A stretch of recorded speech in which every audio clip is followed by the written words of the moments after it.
Welcome to Shaima's Cuisine. I'm happy to see you guys are enjoying my videos and thank you for the comments. இன்றைக்கு நான் உங்களுடன் ஒரு இன்ட்ரெஸ்டிங்கான cheese cake ரெசிபியை பகிர்ந்து கொள்வதில் மகிழ்ச்சி அடைகிறேன். இன்று நாங்கள் பார்க்க போவது எப்படி கிவி சீஸ் கேக் செய்வதென்று. இந்த சீஸ் கேக் செய்வதற்கு தேவையான ingredient: full fat cream cheese, double cream full fat, set yogurt, gelatin, sugar and kiwi fruit. முதல்ல நாங்கள் பேஸ் எப்படி செய்கிறதுன்றதை பார்ப்போம். சீஸ் கேக்குரிய பேஸ் செய்வதற்கு தேவையான இன்க்ரீடியன்ட்ஸ்: பிஸ்கெட் அண்ட் பட்டர். முதல்ல அந்த பிஸ்கட்டை எடுத்து நான் செய்கிற மாதிரி க்ரம்ஸாக நொறுக்கினா பிக் பீசஸ் இல்லாமல் க்ரம்ஸாக நொறுக்கி அந்த பிஸ்கட்டை எடுங்க. பிறகு அந்த பிஸ்கட்டை ஒரு கண்டெய்னருக்கு போட்டு பட்டரையும் போட்டு மிக்ஸ் பண்ணுங்க. இந்த பட்டரை போட்டு மிக்ஸ் பண்ணிக்க you need to make sure all the biscuit crumbs are covered adequately with the melted butter. நீங்கள் எல்லா பிஸ்கட் க்ரம்ஸும் மெல்டட் பட்டரால் கவர் பண்ணிட்டு சாட்டிஸ்ஃபைட் பண்ணின உடனே நீங்கள் எந்த கண்டெய்னருக்கு சீஸ் கேக் செய்ய போகிறீங்களோ அதுக்கு எடுத்து அந்த பேஸை ப்ரிப்பேர் பண்ணுங்க. பேஸ் டைட்டாக ஹார்டாக இருக்கும் வர ப்ரெஸ் பண்ணுங்க. அந்த ப்ரிப்பேர் பண்ணின பேஸை ஃப்ரீசருக்கு 10 to 15 minutes வையுங்க. Now base செய்தாச்சு. I'm going to prepare the kiwi fruit. இந்த kiwi fruit ஒரு ஹெல்தியான ஃப்ரூட்.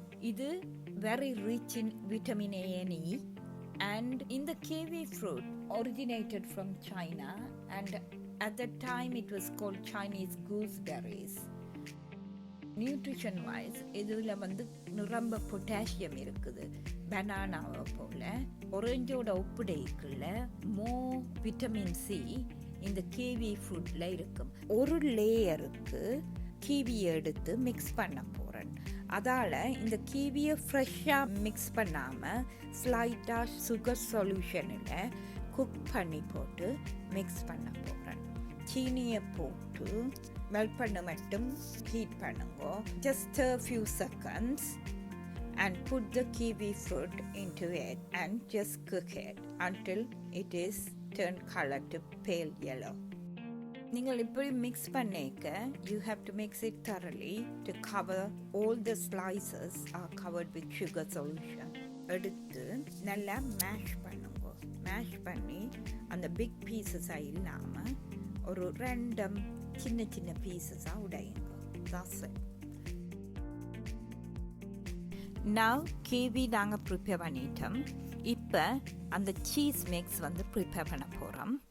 அதுக்கு ஃபுல் ஃபேட் சீஸையும் யோகர்ட்டையும் போட்டு நல்லா மிக்ஸ் பண்ணுங்க. ஃபர்ஸ்ட் இந்த சீஸ் கேக்குக்கு நான் யோகர்ட் பாவிக்கிறேன். பிகாஸ் ஒரு புளிப்பும் இனிப்பும் சேர்ந்த மாதிரி கிவியோட combination it's work out very well and very tasty. அடுத்ததாக நாங்கள் எங்களோட டபுள் க்ரீமை விஸ்க் பண்ணி எடுக்க போகிறோம். இந்த ஆரஞ்ச் சீஸ் கேக் ரெசிபி பார்த்துருந்தீங்கன்னா சேம் ரீசன். இந்த க்ரீமை விஸ்க் பண்ணுற reason is make it thick. At the end of the whisking, நீங்கள் இப்படி தூக்கி பார்த்தீங்கன்னா இது right consistency. This is exactly what we want. அதுக்குள்ள இப்போ நான் ஜெலட்டின் சொல்யூஷன் தயாரிக்க போகிறேன். ஹாட் வாட்டரை எடுத்து ஜெலட்டினை சொல்யூஷனை ப்ரிப்பேர் பண்ணுங்க. இந்த ஜெலட்டின் சொல்யூஷனில் ஹாஃபை நான் இந்த ஃப்ரூட்டுக்குள்ளே ஆட் பண்ண போகிறேன். another ஹாஃபை நான் ஜெல்லி செய்யக்க ஆட் பண்ண போகிறேன். at the end of the mashing நீங்கள் என்ன செய்யணும்னா மேக் ஷோர் பண்ணி அந்த கிவின்ற ஜூஸை ட்ரைன் பண்ணி எடுத்துடுங்க. ஓன்லி த சாலிட் ஃப்ரூட்டை மாத்திரம் செப்ரேட் பண்ணி, அப்படி செப்ரேட் பண்ணின ஜூஸை புரிந்து எடுத்து வையுங்க. It will be used at latest stage. Jelly செய்யக்க நான் அந்த ஜூஸை தான் யூஸ் பண்ண போகிறேன். இப்போ அந்த சீஸ் யோகர்ட் மிக்ஸையும் ஃப்ரூட் ஜெலட்டின் மிக்ஸையும் ஒன்றா சேர்த்து நான் மிக்ஸ் பண்ண போகிறேன். மிக்ஸ் பண்ணிக்க தரோவாக மிக்ஸ் பண்ணுங்க. அந்த மிக்ஸ் வந்து கொஞ்சம் ரன்னியாக இருக்கும். Because of that we need to have something. இந்த kiwi fruit வந்து water content கூட. So I'm adding some gelatin to make it hold and mix with the cheese. அதை மிக்ஸ் பண்ணி முடிய விஸ்க் பண்ணின டபுள் க்ரீமை சேர்த்து மிக்ஸ் பண்ணுவேன். இப்போ உங்களோட சீஸ் லேயர் இஸ் ரெடி. இந்த சீஸ் மிக்ஸை மிக்ஸ் பண்ணின பிறகு அந்த ஃப்ரீசருக்கு வச்ச பேஸை எடுத்து அதுக்கு மேலே நீங்கள் ப்ரிப்பேர் பண்ணின சீஸ் மிக்ஸை ஈவனாக ஸ்ப்ரெட் பண்ணுவோம். Normally don't want to waste the mix. So scrape all the mix இந்த கண்டெய்னரில் இருந்து எடுக்கக்கூடிய அளவு எடுத்து இதுக்குள்ளே ஸ்ப்ரெட் பண்ணுங்க. திருப்பி நான் ஸ்ப்ரெட் பண்ணி போட்டு ரீஃப்ரிஜரேட் பண்ண போகிறேன் ஒரு 1/2 hour.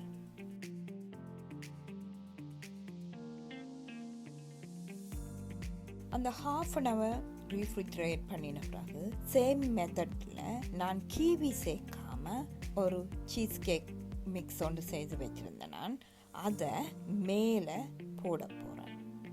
அப்போ உங்களுக்கு வந்து 2 லேயராக வரும். ஒரு லைட் க்ரீனில் ஒரு லேயரும் அதுக்கு மேலே பியூர் ஒயிட்டில் ஒரு லேயரும் வரும். பார்க்க வடிவாக இருக்கும். கட் பண்ணிக்க சேம் எக்ஸசைஸ் ஸ்ப்ரெட் பண்ணுங்க.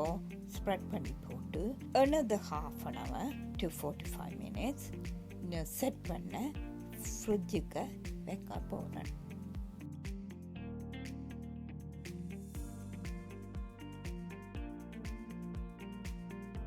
Now பாருங்க, I'm going to put this in the fridge and at the end after 45 minutes இந்த சீஸ் கேக்கை எடுத்து கிவி ஃப்ரூட்ஸ் வெட்டி வச்சிருந்தேன் ஸ்லைஸாக. அதை வந்து மேலே விருப்பமான மாதிரி அடுக்கி போட்டு ஜெலியால் ஃபில் பண்ண போகிறேன்.